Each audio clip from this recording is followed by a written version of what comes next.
हा कुठला हात आहे, हा डाव्या हाताने 3.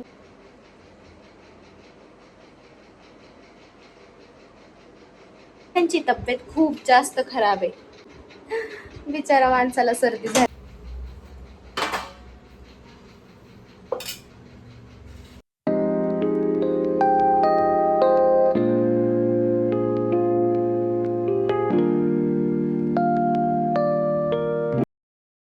सो हॅलो एव्हरीवन, कसे आहात तुम्ही सगळे. अपेक्षा करते की खूप छान मस्त मजेत असाल.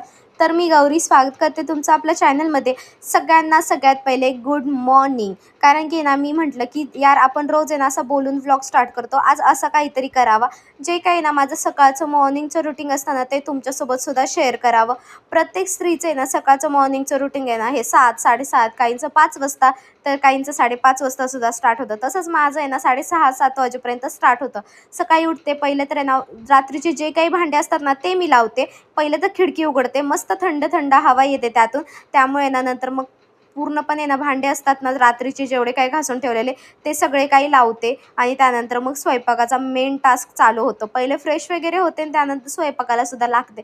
पण भांडे लावायचं कारण मेन म्हणजे तर हे की मला भांडे लावल्यानंतर एकदम रिलीफ वाटतो आणि असं वाटतं हां खऱ्या अर्थाने आता कुठे सकाळ झालेली आहे. आणि त्या सकाळी सकाळीच मी पहाटे 4 वाजता शोनूला बाहेर काढलं होतं. आणि त्याला आज इतक्या लवकर मी पहिल्यांदा काढलं होतं. त्याचीसुद्धा रुखरुख होती की बाबा कुत्र्याने नसेल ना पकडलं, कारण की घरात कूलर फॅन सगळं काही चालू असतं त्यामुळे बाहेरचा आवाज काहीच घरात येत नाही.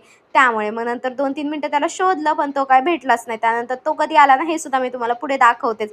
त्यानंतर स्वयंपाकाला लागले होते. नंतर लक्षात आलं की भाजीला काहीच नाही आहे आणि हे टोमॅटोची चटणी किंवा काय म्हणतात त्याला कांदा, कांदाची डाळ कांदा घेऊन जात नाही कधीच, नाही का. मग त्यांना भाजी वगैरेच लागते. त्यामुळे म्हटलं चला अख्खा मसूर लावावा, लवकरात लवकर तो शिजेलसुद्धा. मूगच करणार होते पण मूग खाऊन खाऊन सुद्धा आम्हाला खूप जास्त वैताग आलेला आहे. त्यामुळे अख्खा मसूर मस्त असा मसाल्यातला करायला घेतला. फ्रीजमध्ये ना 2-3 भांड्यांमध्ये ना मी कणिक ठेवली होती थोडी थोडी काढून, म्हटलं एकत्र घ्यावी. त्यानंतर आहे ना अख्खा मसूर शिजतोय तोवर आहे ना मी हॉलमध्ये आले. ब्रश वगैरे करत आहे ना सगळं काही आवरायला घेतलं होतं. कपड्यांचा राडा पडलेला असतो रोजचा हा. मग नंतर म्हटलं कपडे वगैरे मशीनला लावता येतील. त्यानंतर शोनूचा आवाज आला म्हणून त्याला बाहेर आणायला गेले. फक्त गेट उघडं करायचं बाहेरचं, तो लगेच आतमध्ये येतो 2-3 मिनिटाच्या आतच. मग त्याला खायला वगैरे टाकायचं, असं माझं रोजचं सकाळचं मॉर्निंगचं रुटीन असतं. आणि त्यानंतर आमच्या आहोंना 10-15 वेळा आवाज द्यायचा आणि त्यानंतर त्यांना उठवायचं.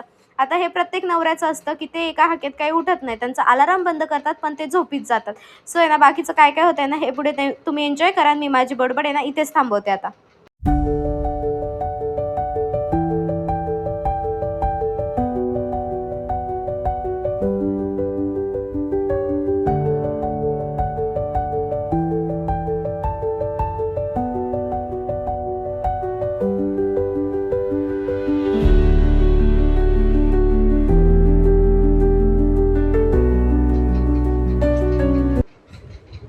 सो आता आम्ही चाललोय आहोंसाठी गोळ्या घेण्यासाठी. सकाळपासून जे काही रुटीन आहे ते बघितलंच असेल तुम्ही. आणि आता वाजलेत 11, कारण की ह्यांची तब्येत खूप जास्त खराब आहे.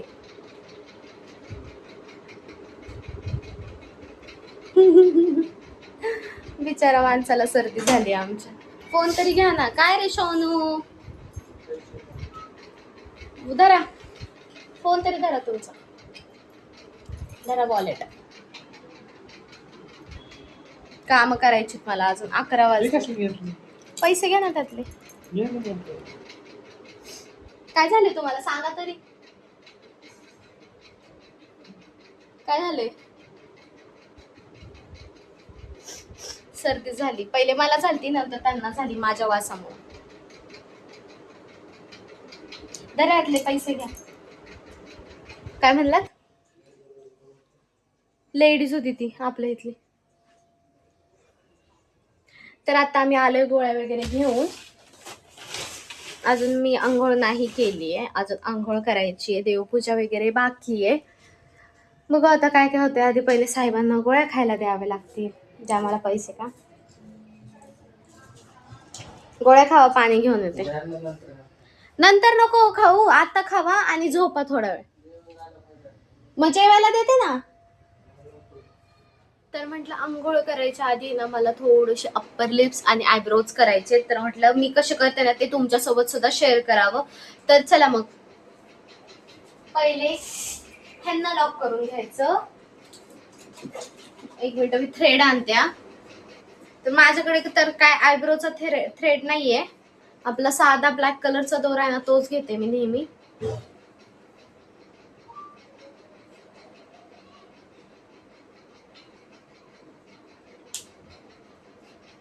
आपल्या हाताच्या अंदाजाने घ्यायच्या. आता मी एवढाच दोरा घेतलाय.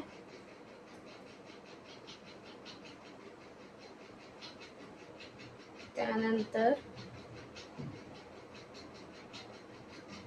इथे गाठ बांधायची, ह्याची एंड्स आहेत ना दोन्ही दोऱ्याच्या त्याला गाठ बांधायची. त्यानंतर हा कुठला हात आहे, हा डाव्या हाताने 8 वेळा फिरवायचं.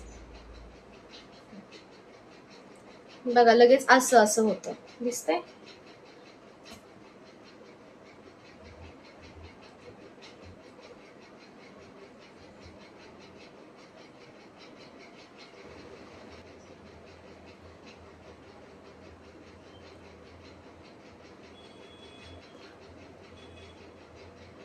काही काही ग्रोथ आहे ना खूप जास्त आहे.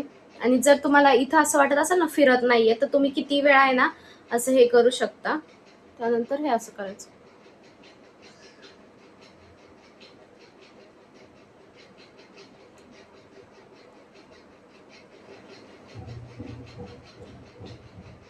त्यानंतर आयब्रो पण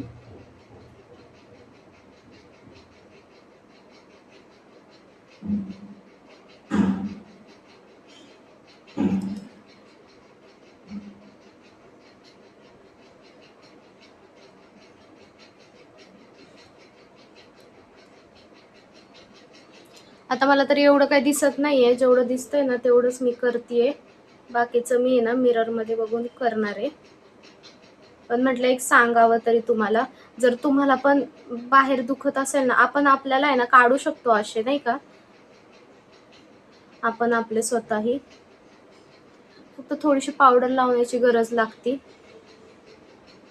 आणि पहिले आहे ना तुम्ही तुमच्या आयब्रोवर नका ट्राय करू, पहिले फॉरहेड वरती वगैरे ट्राय करा.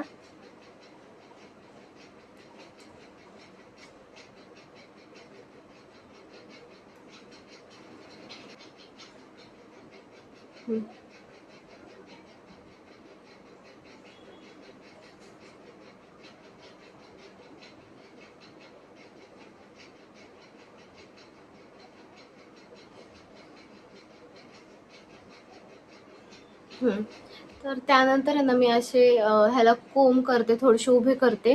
त्यानंतर माझ्याकडे ही सीझर आहे आयब्रोचीच, आणि ना थोडंसं असं शेप देते, म्हणजे पुढचे जे आहेत ना ते असे व्यवस्थित राहतात उभा. आणि ब्रॉडच आयब्रो खूप छान वाटतात. आज काय हे केस उभं राहतात काय माहिती, असे होतात कधी कधी कानामागे टाकून टाकून ते उभं राहतात. सो चला, तुम्ही पण असे कधी ट्राय केले नसतील ना तर नक्कीच करा. आता मी पूर्ण शेप देऊन घेते आणि नंतर जे काय होतंय ते तुमच्यासोबत शेअर करते. ना मी आयब्रो केलेले आहेत, बघू शकता तुम्ही. वरतूनच केले, खालून नाही केले, कारण की मला खूप जास्त शिंकायला लागलं त्यामुळं. वरतून तर खूप छान झालेत, फक्त इथलं थोडंसं 1-2 केस काढायचे बस. सो चला मग, जसा काही व्हिडिओ आहे तो तुमच्यासोबत मी शेअर केलेला आहे. तुम्ही कसे आयब्रो करता किंवा केले नसतील ना तर तुम्ही सुद्धा नक्कीच ट्राय करा. फक्त थोडा कॉन्फिडन्स घ्या आणि फक्त करताना पहिले फॉरहेड वरती ट्राय करा किंवा हातावरती किंवा लेग वरती ट्राय करा. डायरेक्टली आयब्रो वरती ट्राय करू नका, किंवा अप्पर लिप्स जर तुम्ही करत असाल तर तिथे ट्राय करा, म्हणजे तुमची एक प्रॅक्टिस होऊन जाते. त्यानंतर आपण सुद्धा बेस्ट करू शकतो. अशी कुठलीच गोष्ट नाही एखाद्या स्त्रीने जर मनात आणलं ना ती नक्कीच करू शकते. सो चला मग, माझा जसं काही व्हिडिओ तो तुमच्यासोबत मी शेअर केलेला आहे. बाय द वे ना, उद्याचा ब्लॉग अजिबात बघायला विसरू नका, कारण की उद्याच्या ब्लॉग मध्ये ना मी माझा मेकअप कसा करते ना, माझा मेकअप ट्युटोरियल हे मी तुमच्यासोबत शेअर करणार होते. जसं की ना मागच्या एका ब्लॉग मध्ये ना त्याचा व्हॉइसच गेला होता, तसं आता तसं नाही होणार आहे. त्यामुळं म्हटलं चला छान असा तुमच्यासोबत मेकअप ट्युटोरियलचा व्हिडिओ शेअर करावा. सो व्हिडिओशी असेच कनेक्ट राहा. चॅनलला अजून सबस्क्राईब केलं नसेल तर लवकर जावा, सबस्क्राईब करा. बेल आयकॉन सुद्धा क्लिक करून ठेवा, म्हणजे माझे नवीन नवीन अपडेट तुमच्यापर्यंत येत राहतील. So take care friends and bye.